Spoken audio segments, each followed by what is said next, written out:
जी हाँ, मुझे कॉल आ चुका है, केबीसी की तरफ से कॉल आ चुका है। तो कॉल जो है वो दोपहर को आया था और मेरे घर में जितने भी फ़ोन थे, हमने सारे फ़ोन से रजिस्ट्रेशन किए थे। सारे क्वेश्चन जो 22 मई तक पूछे गए थे, सारे क्वेश्चंस के आंसर दिए थे। तो कॉल मेरे भाई के फ़ोन में आया, उस वक़्त उसका फ़ोन मेरे ही हाथ में था और जो कॉलिंग नंबर था वो +22 से स्टार्ट था और लोकेशन मुंबई की थी। तो मैं समझ गई थी कि ये कॉल केबीसी का ही है। मगर उस वक़्त मैं इतनी ज़्यादा एक्साइटेड और नर्वस थी, ऑब्वियसली केबीसी का कॉल था, तो मैं रिकॉर्ड करना भूल गई थी कॉल को। और क्या हुआ था कि लास्ट का पार्ट था, उसमें आंसर टाइप करने से पहले ही कॉल कट हो गया था। तब मुझे समझ में नहीं आई कि क्या हुआ, क्यों ये कॉल कट हुआ, दोबारा कॉल आएगा कि नहीं। मगर कॉल आया। शाम को लगभग 8 बजे फिर से मेरे भाई के फ़ोन में दोबारा कॉल आया, जिसको मैंने यहाँ से रिकॉर्ड कर लिया है और थोड़ा सा पार्ट मैं आपको रिकॉर्डिंग का सुना दूंगी वीडियो के आखिरी में। पर उससे पहले मैं आपको बता दूं, अगर आपने भी रजिस्ट्रेशन किया है केबीसी 2020 के लिए और सारे क्वेश्चंस के आंसर दिए हैं 22 मई तक, तो आप वेट करिए, आपको कॉल आएगा। वो कंप्यूटर द्वारा रैंडमली सेलेक्ट किए जाते हैं, तो हो सकता है आपको कॉल आए।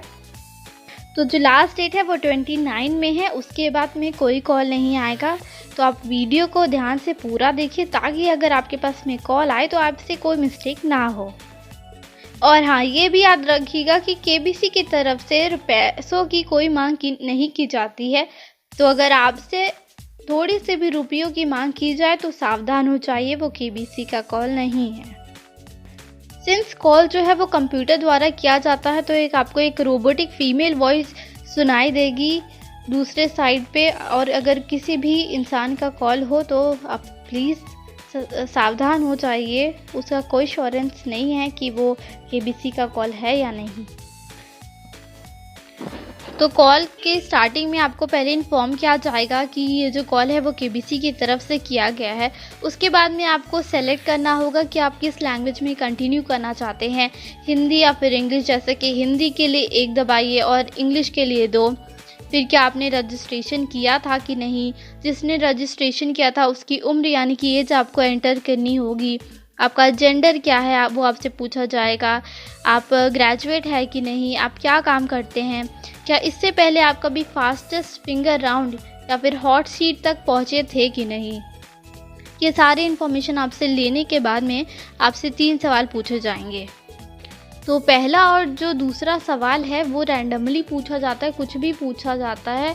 सभी से अलग अलग ही सवाल पूछे गए हैं, जितने भी मैंने केसेस देखे हैं, जितने भी कॉल्स आए हैं। पर जो तीसरा सवाल है वो सारे केस में एक ही होता है। तो तीसरा सवाल मैं आपको सुना देती हूँ, आप ध्यान से सुन लीजिए।